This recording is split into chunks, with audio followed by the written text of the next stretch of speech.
Muy bien, entonces vamos a abrir con un caso clínico primero y recordarles simplemente de que en el sistema nervioso autonómico, ya les expliqué bien claro que el autonómico es un sistema nervioso que no depende de nosotros, ¿no? Por eso es autónomo, son reacciones que nos pasan sin que nosotros podamos controlarlo, ¿no? Si nos asustamos y el corazón empieza a latir, eso es algo autonómico, ¿no? Nos asustamos y el corazón nos da una taquicardia. No es algo que nosotros le ordenemos al corazón, simplemente ocurre, ¿no? A diferencia de un movimiento voluntario que yo, por ejemplo, quiero peinarme, etcétera, eso sí es totalmente voluntario. Entonces, el sistema nervioso autonómico se comprende de dos a su vez, el sistema nervioso simpático y el parasimpático. Este es bastante sencillo en realidad de recordar, ¿ya? El simpático es controlado por un neurotransmisor. ¿Cuál es este? La norepinefrina, ¿no? Y también la misma epinefrina o adrenalina. Y el parasimpático es controlado por la acetilcolina. ¿Ya? Entonces, simplemente así de facilísimo. Sistema nervioso simpático, norepinefrina o epinefrina y parasimpático acetilcolina. Ahora, lo bueno de estos dos sistemas es que son opuestos casi. Se oponen en las funciones. Entonces, eso también hace más fácil todavía recordar. Mientras uno, por ejemplo, hace taquicardia, el otro tiende a la bradicardia, ¿no? Taquicardia como aumento de la frecuencia cardíaca, bradicardia como el lentecimiento de la frecuencia cardíaca. Y ahora vamos a ver las funciones y por qué en realidad son tan opuestos. Bueno, este es un caso que nos ponen aquí, una niña de 12 años sin antecedentes de importancia, se presenta la emergencia con fiebre, dolor de garganta y linfadenopatía cervical dolorosa, ¿no? Parece que es un problema infeccioso. Se diagnostica de faringitis por estreptococo del grupo A, ¿ok? En realidad es un diagnóstico más que todo presuntivo porque no solemos tomar cultivo en realidad para aislar ese germen. Y es tratada con, perdón, penicilina intramuscular. Luego de unos minutos de la inyección, la paciente presenta disnea, taquicardia e hipotensión, ¿no? Obviamente esto de aquí está relacionado a la inyección, no a la enfermedad por la cual vino, ¿no? Luego de unos minutos de la inyección, la paciente dice presenta disnea, o sea, aumento de la frecuencia respiratoria, dificultad respiratoria, empieza a estar agitada, taquicardia e hipotensión. Además presenta sibilancias, ¿no? Tú le auscultas en los pulmones y está silbando, ¿no? Sibilancias. Además presenta disfagia. Se administra inmediatamente epinefrina intramuscular por su reacción anafiláctica, ¿no? O sea, en realidad estamos ante un caso de reacción anafiláctica y las preguntas que nos hacen cuáles son. A ver, ¿qué efecto tendrá la epinefrina en el sistema vascular del paciente? ¿No? O sea, el fármaco que se le ha aplicado. Ya les he dicho que es sinónimo de la adrenalina. ¿Cuál adrenoreceptor principalmente media de la respuesta vascular? ¿Qué efecto tendrá la epinefrina sobre el sistema respiratorio? Y qué adrenoreceptor principalmente media la respuesta en el sistema respiratorio. Esas son las preguntas, ¿no? Muy bien, entonces vamos a hablar de las funciones rápidamente, así de manera mnemotécnica, de la función del sistema nervioso simpático y parasimpático, ¿ya?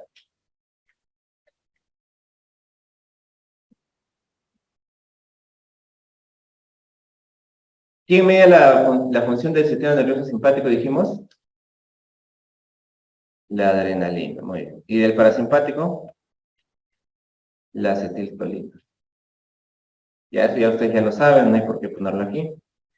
Y vamos a empezar. Entonces vamos a hacer una mnemotécnica que siempre nos gusta hacer, ¿ya? Para recordar las principales funciones del sistema nervioso simpático y parasimpático. Entonces, este dijimos es adrenalina y el otro es acetilcolina. Entonces, como es la adrenalina, también llamada epinefrina, entonces podemos hacer la analogía con lo que sucede, por ejemplo, con un soldado peleando en batalla, ¿ya? Un soldado que está en una batalla, imagínate que está peleando y está pues totalmente arrinconado. Entonces, y obviamente el soldado va a tener gran descarga de epinefrina, ¿no? Esta epinefrina en realidad es muy útil, ¿no? O sea, en realidad, tanto la epinefrina como las endorfinas se dice realmente que potencia nuestra capacidad, según estudios, hasta 10%, ¿no? O sea, si tú tienes una fuerza, pues en este estado vas a tener 10% más de fuerza, 10% más de velocidad, ¿no? O sea, obviamente es una descarga importante, ¿no? Para ayudarnos a la sobrevida o situaciones de estrés, ¿no? Entonces, entonces vamos a empezar a pensar en qué puede pasar en esta persona, en este soldado que está en plena batalla, ¿ya? Entonces, a nivel de los ojos, ¿qué pensamos? En los ojitos, ¿no? ¿Habrá dilatación o contracción de las pupilas? Dilatación, ¿ya? ¿Por qué? Para que permita entrar la luz y la persona pueda ver mejor. Eso es lo que nosotros pensamos, ¿ya? ¿Cómo se llama la dilatación de la pupila? Midriasis. Entonces, como este obviamente soldado está corriendo, está batallando, la frecuencia cardíaca, ¿cómo qué tiene que estar? ¿Bajita o alta? ¿Qué dice? Alta, ¿no? Para que pueda bombear más rápido sangre y pueda hacer sus cosas. Frecuencia cardíaca alta. Entonces, si la frecuencia cardíaca está alta, ¿la presión estará baja o alta? Cuando la frecuencia cardíaca aumenta, la presión aumenta, ¿no? Obviamente están directamente proporcionales. Más frecuencia cardíaca, la presión aumenta. Muy bien. Y si la presión aumenta, ¿cómo va a estar la contracción vascular de las arteriolas? Aumentada también, ¿no? Acuérdate que la presión depende de la frecuencia cardíaca y de la resistencia vascular periférica. Esa resistencia vascular está guiada por la contracción de los vasos, ¿no? De las arteriolas. Muy bien. ¿Qué más? ¿Cómo estarán sus bronquios? ¿Dilatados para que respire mejor o estarán pequeños para que respire peor? Entonces vamos a poner acá broncodilatación, ¿ya? Broncodilatación. Muy bien. Como está corriendo, obviamente, necesita bastante sangre a nivel del músculo. Entonces, sí existe una vasodilatación muscular, ¿ya? Por si acaso. Obviamente lo que sucede aquí con la adrenalina es que a nivel de las arteriolas hay una vasoconstricción, pero a nivel de los tejidos grandes, de los músculos, por ejemplo, hay una vasodilatación, ¿ya? Vasodilatación muscular. Y obviamente si el soldado puede estar corriendo, etcétera, no va pues necesitar que en ese momento su intestino empiece a funcionar, ¿no? Entonces, ¿cómo va a estar el movimiento de los intestinos, del estómago? ¿Aumentado o disminuido? Disminuido, ¿no? A ese movimiento, ¿cómo le decimos? ¿No? Es un término que deben saberlo o seguro lo van a entender en fisiología si llegan a la parte de gastro, ¿no? El peristaltismo, doctor, es el movimiento del tracto gastrointestinal, obviamente, para pasar el bolo alimenticio, ¿no? Y para, obviamente, ayudar a la digestión. Peristaltismo. Entonces, acá, obviamente, va a estar disminuido. ¿Le conviene a ese soldado, digamos, orinarse en plena batalla mientras está corriendo? No, ¿verdad? Entonces, ¿cómo va a estar su esfínter vesical? Contraído, ¿no? Entonces, esta es la vejiga y acá está el esfínter, ¿no? El esfínter obviamente permite la salida de la orina cuando está dilatado, ¿no? Entonces, el esfínter va a estar contraído, muy bien. Y el músculo detrusor es el que hace también, el que está en la vejiga y el que hace que salga la orina. ¿Cómo va a estar? ¿Contraído o relajado? ¿Ya? Entonces, esto es, en general es lo más importante. Ahora vamos a ver un cuadro más adelante más exhaustivo, ¿no? Desde luego también la adrenalina hace que uno se asuste, obviamente eso también hace la piloerección, ¿no? Cuando te dices los pelos de punta, ¿no? Hay una piloerección, obviamente, ocasionada por la adrenalina, ¿ya? Entonces, nosotros hacemos de manera contraria siempre el parasimpático, ¿ya? El parasimpático, entonces, ¿qué va a causar? Miosis, ¿no? Esto que les digo del ver, obviamente, no es tan así, ¿no? Porque cuando uno tiene midriasis no ve bien, pero así para que recuerden, si ustedes están en una cueva oscura y necesitan ver qué va a pasar, para que entre más luz, ¿no? Va a haber una midriasis. Entonces, ustedes asocienlo así, ¿ya? Entonces, para ver mejor, midriasis. Y miosis, entonces, para el parasimpático. ¿Cómo va a ser la frecuencia aquí? La presión baja, ¿no? La contracción, en realidad aquí no hay mucha acción, ¿ya? Pero vamos a ponerlo como si estuviera baja. A nivel de los bronquios va a haber bronco, lo contrario, broncoconstricción. Entonces, los bronquios van a disminuir de tamaño, o sea, van a cerrarse y la persona le va a empezar a faltar el aire. Broncoconstricción.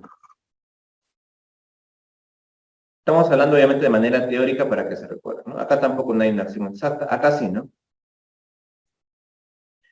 El sistema nervioso peristaltismo, el sistema nervioso parasimpático, y por lo tanto la acetilcolina está encargada de aumentar el peristaltismo.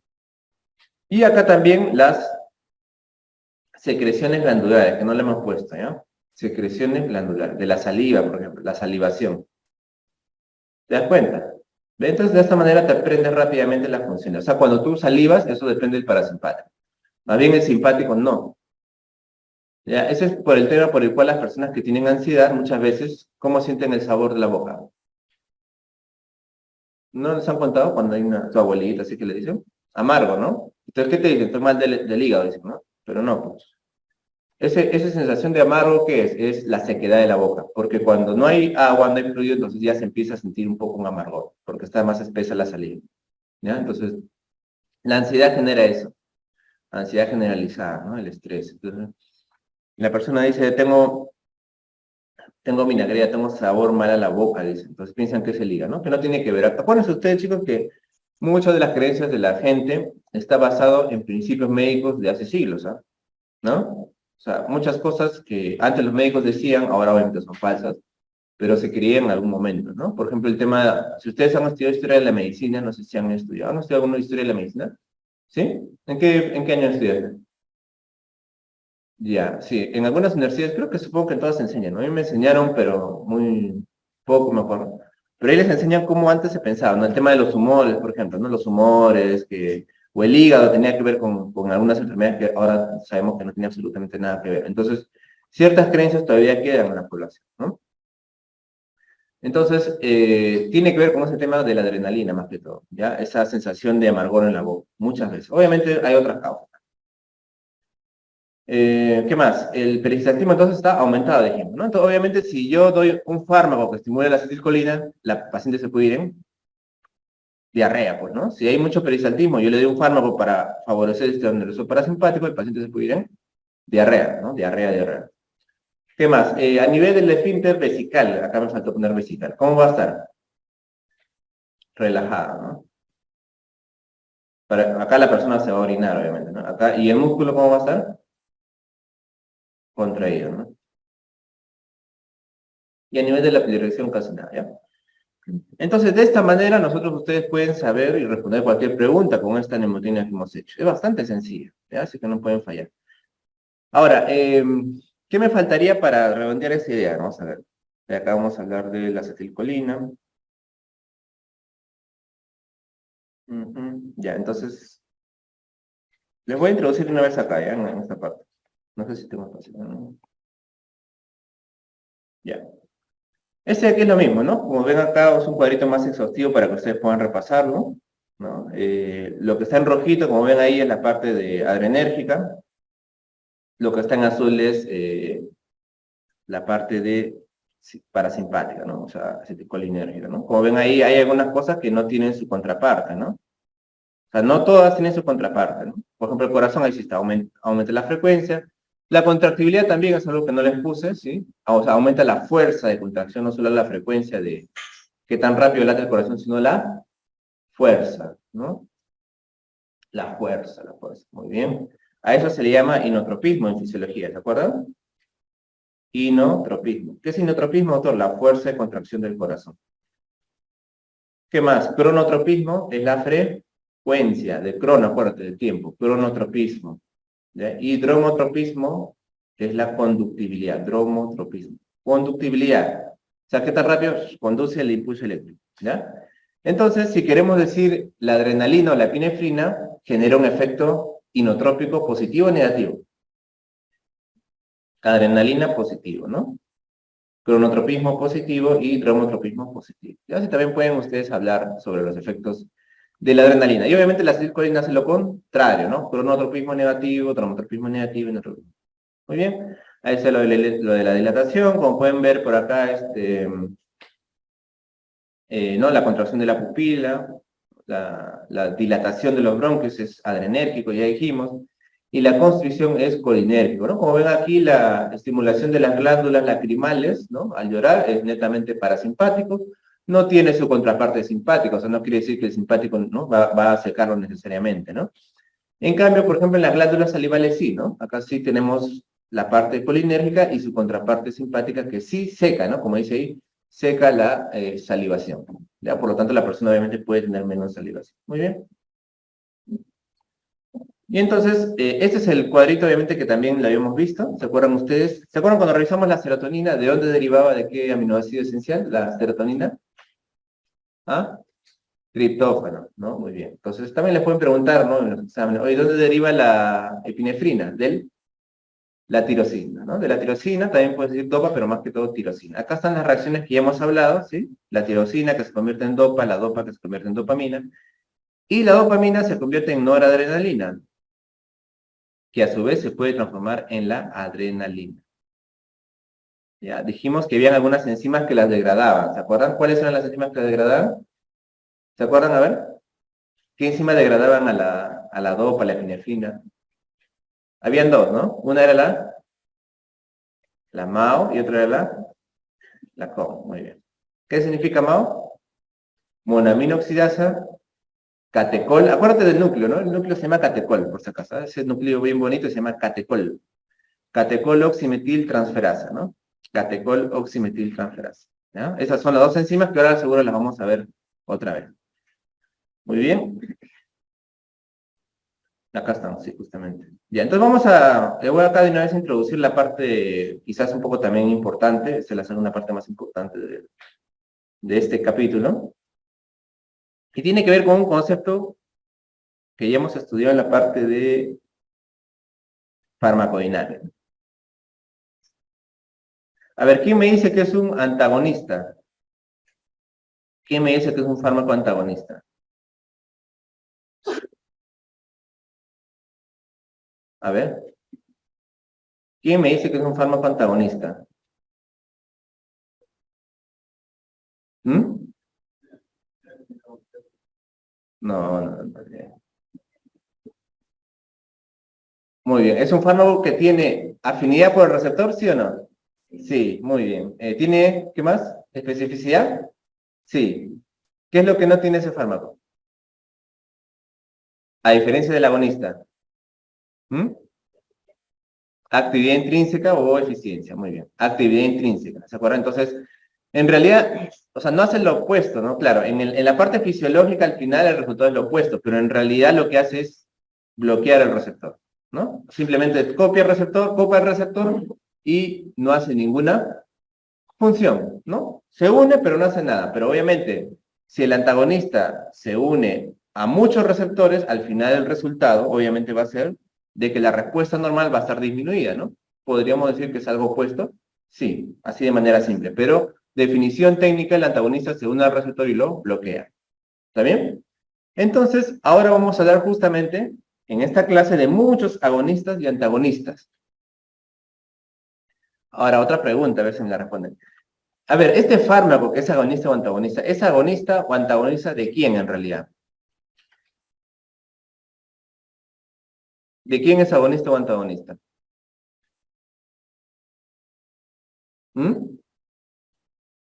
Podríamos decir del receptor, ¿sí? Pero también de un ligando, ¿no? ¿Qué es ligando? Ligando es la molécula normal que debería unirse con el receptor. Por ejemplo, en este caso, si hablamos del sistema adrenérgico, chicos, ¿quién sería el ligando?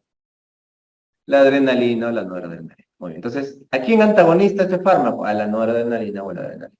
¿Ya? Muy bien. Entonces, doctor, como vamos a hablar de ahora agonistas y antagonistas, acá, obviamente va a haber 4 grupos, porque vamos a hablar de 2 sistemas diferentes, correcto.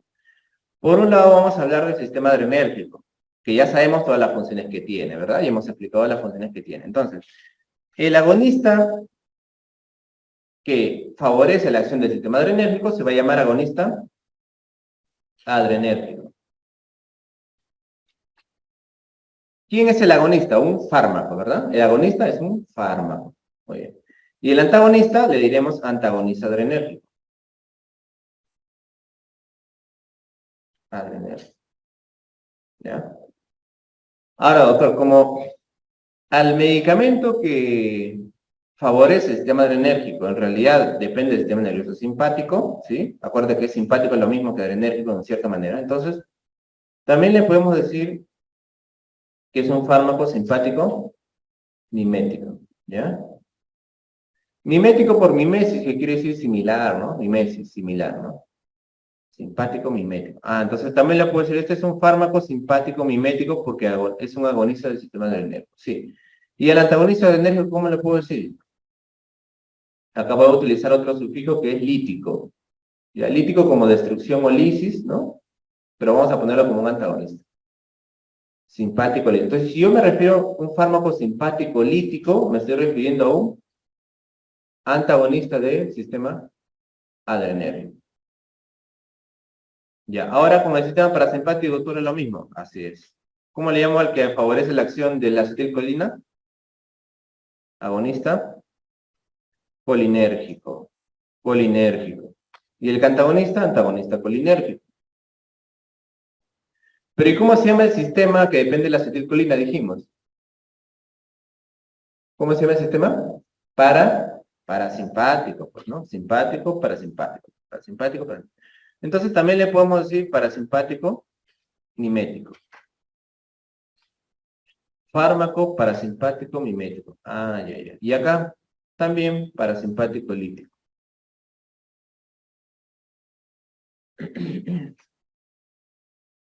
¿Ya? Pero en el sistema colinérgico hay unos receptores bien bonitos que se llaman muscarínicos, ¿no? Ahora vamos a estudiarlos. Entonces también algunos le llaman a este antimuscarínico, pues, porque es un antagonista de los receptores muscarínicos, ¿sí? Antimuscarínico, ¿ya?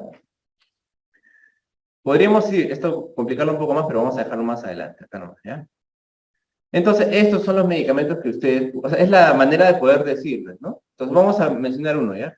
A ver, vamos a mencionar, por ejemplo, al salbutamol, ¿qué les parece, ya? El salbutamol, que es para el asma, ahora vamos a hablar más de él, obviamente, en la clase también de respiratorio.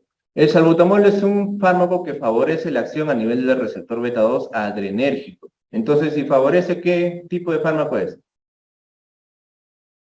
Agonista adrenérgico. O también, ¿cómo le puedo decir? Simpático mimético, ¿ya? Por ejemplo, la atropina es un fármaco que lo uso para contrarrestar el efecto de la acetilcolina, obviamente en pacientes intoxicados. Entonces, si uso para contrarrestar el efecto, ¿qué tipo de fármaco es la atropina? ¿Mm?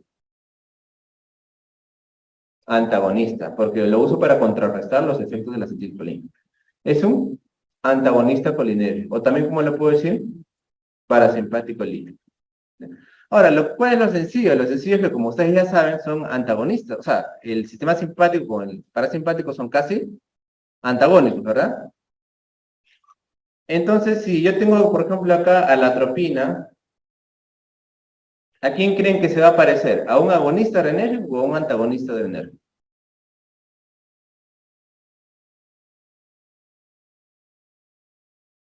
¿A quién creen que se va a parecer? ¿A un agonista adrenérgico o a un antagonista? A un agonista adrenérgico. Y viceversa, ¿no? ¿Por qué digo esto? Perdón, ¿por qué digo esto? Porque obviamente las propiedades de cada uno son similares, ¿no? O sea, si el antagonista colinérgico va a ser parecido a un adrenérgico, obviamente. Y acá también puedo hacer acá lo mismo, ¿verdad? Porque el adrenérgico con el colinérgico, ¿cómo son? Opuestos, ¿no? Son opuestos. Si uno hace meiosis, el otro hace midriasis. Oye, ¿tú crees que la atropina entonces qué crees que va a hacer en el ojito la atropina? A ver, sin saber, sin que te haya enseñado. ¿Qué va a hacer la atropina? ¿Midriasis o meiosis? ¿Midriasis o meiosis? Midriasis. ¿Ves? Porque es un antagonista colinérgico y ya sabemos que es similar a un agonista adrenérgico. ¿Ya ven? O sea, esto todavía se facilita mucho más. Y con eso ustedes pueden responder muchas preguntas que siempre hacen en los exámenes. Por eso les decía que esta clase de acá es muy importante para ustedes, de fármaco, porque es una de las que más hablamos de agonistas y antagonistas. Van a ver que por ahí avanzamos y ya no hablamos tanto de esto, porque este es el ejemplo clásico de lo que es agonista y antagonista, ¿no? Entonces, te pueden poner, ¿no? ¿Cuál genera aumento de frecuencia cardíaca? Te ponen claves, simpático lítico, simpático mimético. Te ponen así, ¿no? 1000 sinónimos y tú te puedes marear, pero si ya sabes la base, es fácil responder. ¿No? O sea, o paciente toma un medicamento y le genera miosis, broncoconstricción, ¿no? ¿Qué medicamento lo siguiente es? Y te ponen alternativas, agonista adrenérgico, antagonista adrenérgico, ¿no? Entonces, ahí puedes tú, obviamente, ver. ¿Quedó claro? ¿Sí? Más o menos. Ahora vamos a hablar un poco más, obviamente, en profundidad, porque este es un resumen solamente para poder comprender rápidamente. Muy bien, esto es lo mismo que hemos revisado ahora con la serotonina. Mira, todo es igualito, ¿no? Es una neurona que tiene su aminoácido elemental, que posteriormente se va transformando al compuesto que va a generar, en este caso, la N, ¿qué significa? Norepinefrina. Ya, ustedes ven esto en fármaco, ya, norepinefrina, norepinefrina. Y la norepinefrina va a salir entonces a través así de granulitos, ¿no? A través de la repolarización con calcio, de la despolarización con calcio, perdón. Y obviamente la norepinefrina, que es el ligando, acá también tiene sus receptores, ¿no? Todo en fármaco es casi receptor, como ustedes también. Bueno, esto es lo que ya habíamos dicho sobre la MAO, ¿no? En realidad cada uno de ellos tiene un nombre especial, ya, o sea, es un poco más complicado de lo que parece, pero en realidad esto de aquí no es tanto para que lo aprendan, más que todo para que sepan, pero no tiene utilidad farmacológica, o sea, por eso, ¿no? Pero mira, la epinefrina, cuando es alterada por la COM, da la metanefrina, ¿no? Y cuando es alterada por la monoaminoxidasa, me da un resultado que se llama ácido hidroximandélico, ¿no? Y ese a su vez, mira, otra vez le puede caer la COM, ¿no? La COM le cae otra vez y produce el 3,4 metoxi 4 hidroximandélico, ácido mandélico. Que ese de aquí, doctor, sí tiene un poco de importancia, sí, porque ese es el famoso ácido mandélico. ¿Ya? ¿Por qué tiene importancia? Porque esto de aquí sí lo puedo dosar en orina para ver si el paciente tiene una actividad excesiva de estos compuestos adrenérgicos, ¿no? De esos compuestos adrenérgicos. ¿Ya? ¿En qué situación? En una enfermedad muy específica que se llama feocromocitoma. ¿Ya? O sea, eso lo van a estudiar en medicina ya. Feocromocitoma. Esta es una enfermedad en la cual hay un tumor que produce gran cantidad de adrenalina, o sea, de manera normal, feocromocitoma. Es una enfermedad endocrinológica. Pero, doctor, o sea, justo que en esta enfermedad yo puedo dosarlo en la orina, esta de aquí, el ácido vanilmandélico, sí. Ah, entonces si me sale alto, ¿qué quiere decir? Que tiene bastante epinefrina y norepinefrina porque su derivado está alto en la orina. ¿Ya? Obviamente lo hago porque no se puede dosar epinefrina en la orina, pues obviamente, ¿no? Y por ahí ustedes pueden ver que también la dopamina también es un compuesto derivado del catecol y también tiene sus vías y sus derivados, ¿no? Y las metanefrinas que ven arribita también se pueden dosar estas así en sangre, ¿ya? Y también me sirve para diagnosticar el feocromocitoma, ¿ya? Entonces, por ahí sí tiene una utilidad un poco clínica. Muy bien, entonces, ahora vamos a revisar los principales receptores adrenérgicos, ¿ya? Entonces, los receptores adrenérgicos, o sea, de la noradrenalina y de la adrenalina, están bien tipificados, ¿ya?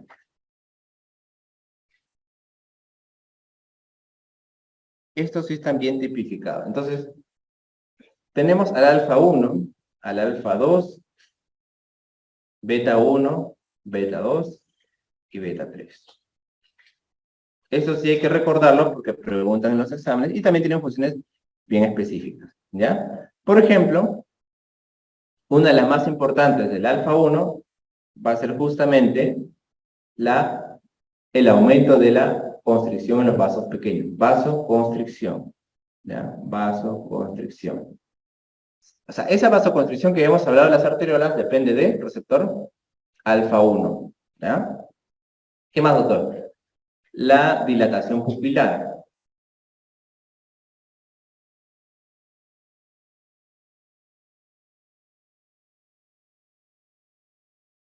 ¿Ya? ¿Qué más? La piloerección. ¿No? Ya saben lo que es la piloerección cuando el vello no se para. Piloerección. Y también una función importante, que vamos a ver más adelante, contracción de la próstata. Ojo, ¿ya? Contracción de la próstata. ¿Qué más? El alfa 2 tiene entre sus funciones, vamos a ver acá, agregación plaquetaria. ¿Qué es la agregación plaquetaria? Simplemente cuando las plaquetas se van a juntar entre ellas, ¿no? Van a abrazarse las plaquetas. Esa es agregación plaquetaria.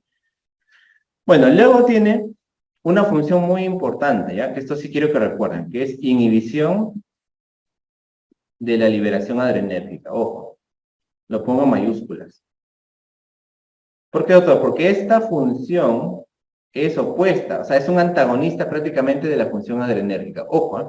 Mira, el alfa 2 tiene una función que es inhibidora de la liberación adrenérgica, o sea, me va a ocasionar lo contrario de la función adrenérgica, ¿ya? Me va a bajar la presión, por ejemplo. Ojo, este es un receptor especial que es el alfa 2, ¿ya? Obviamente, la mayoría de medicamentos favorecen todo el sistema y obviamente la adrenalina va a ganar la parte alfa 1, ¿sí? Pero la parte llamada alfa 2 sí tiene una inhibición de la liberación adrenérgica, ¿ok? Inhibición de la liberación adrenérgica. Luego tenemos el beta 1 que es muy importante, este es muy importante porque favorece toda la parte del corazón. Le puedo poner simplemente corazón así nomás porque ustedes ya saben qué sucede en el corazón a nivel del sistema adrenérgico. ¿Qué sucede en el corazón? ¿Se acuerdan? Aumenta la frecuencia cardíaca, aumenta la fuerza de contracción y la conductividad. ¿Está bien? Entonces, beta 1, voy a poner corazón ahora. Ustedes ya saben, ya, para no llenarnos de línea. Listo. El beta 2, eso sí, el beta 2 tiene otra función importante en los bronquios. Vamos a ponerlo acá. Si quieren, complétenlo, no se preocupen. Ya, ¿qué generan los bronquios? El sistema adrenérgico, dijimos. Broncodilatación. Ya, entonces, fácil, mira, beta 1 corazón, beta 2 bronco, ya. Pulmón, ya si quieres, para hacerte más fácil. Ya, pero ya sabes que la función, sobre todo, es en los bronquios, ¿no? ¿Qué más? Favorece el reingreso de potasio, ¿ya? Reingreso de potasio a la célula. ¿Ya? Esto, en realidad, lo único que tienen que recordar de manera simple es de que favorece que el potasio salga de la sangre y vuelva a la célula. Entonces, cuando yo te tomo una concentración en la sangre, ¿cómo va a salir el potasio? ¿Alto o bajo si actúa el beta 2? Bajo, ¿ya? Porque el potasio no disminuye, pero se va ¿a dónde? A la célula. Entonces, en la sangre sí disminuye. En la sangre, obviamente. Pero en el cuerpo no, pues, ¿no? Pero en la sangre sí disminuye. Ah, ya. Otra cosa que también hace aquí es activar la glucogenólisis. Activa la glucogenólisis en el hígado. ¿Qué es la glucogenólisis, doctor? La destrucción del glucógeno. Destruye el glucógeno y por lo tanto va a haber, ¿no?, más glucosa, ¿no? Destruye el glucógeno, que es la forma, ya sabes tú, macro que se almacena la glucosa, ¿no? A nivel del beta 3, ¿qué pasa? Activa la lipólisis. También va a ser la destrucción de la grasa, ¿no? Y también relaja el músculo detrusor, ¿no? La vejiga, ¿se acuerdan? ¿Ya? Relaja el músculo detrusor, ¿ya? Entonces, en cuanto a la lipólisis y a la lipogénesis, ¿no? Eso tiene que ver con la parte del tejido graso, ¿no? El tejido. ¿Qué es la lipogénesis? A ver. Lipogénesis. ¿Mm? ¿Génesis qué es? Creación. Entonces, síntesis de lípidos, ¿no? Pero en este caso, lipogénesis es síntesis de tejido graso. O sea, cuando nosotros engordamos, tenemos lipogénesis. Y lipólisis es cuando las células del tejido graso se degradan. Muy bien. Entonces, yo les voy a poner este ejemplo, ya que es bien interesante. La insulina, ¿han escuchado de la insulina? Ya, deben haber escuchado porque ahora es fármaco, pero también beneficia, ¿no? ¿Qué hace la insulina? ¿Lipogénesis o lipólisis? Lipogénesis, muy bien. Entonces, si la insulina hace lipogénesis, se podría decir que la insulina engorda, ¿verdad? ¿Sí? Ya. Entonces, cuando una persona, te imaginas que estoy hablando ya un poco de clínica, ¿no? Para que por ahí les interese, tengan la duda y puedan investigar más, ¿no? Tú sabes que nosotros tenemos un requerimiento de kilocalorías, más o menos, ¿no? Entonces, ese requerimiento de kilocalorías que tenemos todos, podemos nosotros satisfacerlo con, en realidad, casi cualquier cosa, ¿no? Mejor dicho, o sea, tú puedes comer proteínas, ¿no? Pero tú podrías cumplir ese requerimiento de kilocalorías solo tomando gaseosa, ¿sí o no? ¿No? Porque, claro, al final tiene glucosa y las calorías cuentan y puedes llegar a eso. Pero ¿cuál sería el problema de eso? Obviamente la calidad de nutrientes que tú comas, ¿no? Por eso que no solo es importante las calorías, sino también lo que tú comes. Pero el gran problema más que eso es que cuando tú comes, o sea, tú consumes glucosa, ¿qué pasa con la insulina? Aumenta, pues, ¿no? Porque yo te meto a ti, por ejemplo, 4 litros de Coca-Cola, obviamente tu glucosa, ¿cómo va a estar? Siempre va a estar bien. ¿Por qué va a estar bien? Porque la insulina dale que dale, ¿me entienden? Entonces, no importa si yo te metes 5 litros de Coca-Cola, tú vas a poder controlar tu nivel ahorita, obviamente, ¿no? Porque si tú aumentas de peso, etcétera, ahí ya no vas a poder. Pero ahorita que estás joven, vas a poder controlarlo. Pero ¿cuál es el costo? Que la insulina va a liberarse. Entonces, si la insulina se libera, ¿qué va a pasar? Lipogénesis. Lipogénesis. Y eso ayuda a la resistencia a la insulina. ¿Se dan cuenta? Entonces, No digan que, yo como mis dulces y como mi glucosa está bien, chévere, no. Pues. La insulina tiene, o sea, entre sus efectos, también favorecer el tejido graso. ¿Ya? Entonces, esa es la razón por la cual tú puedes engordar no solamente comiendo grasa, ¿no? Que como grasa engordo, no. También comiendo carbohidratos. ¿Te das cuenta?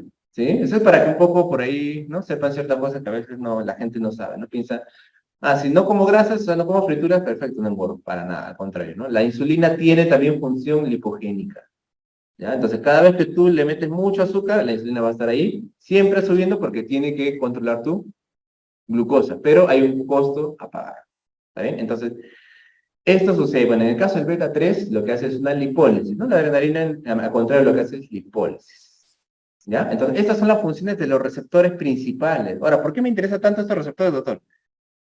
Porque ahora en la clase vamos a conocer un montón de fármacos que actúan a nivel de cada uno de estos receptores, ¿ya? Muy bien.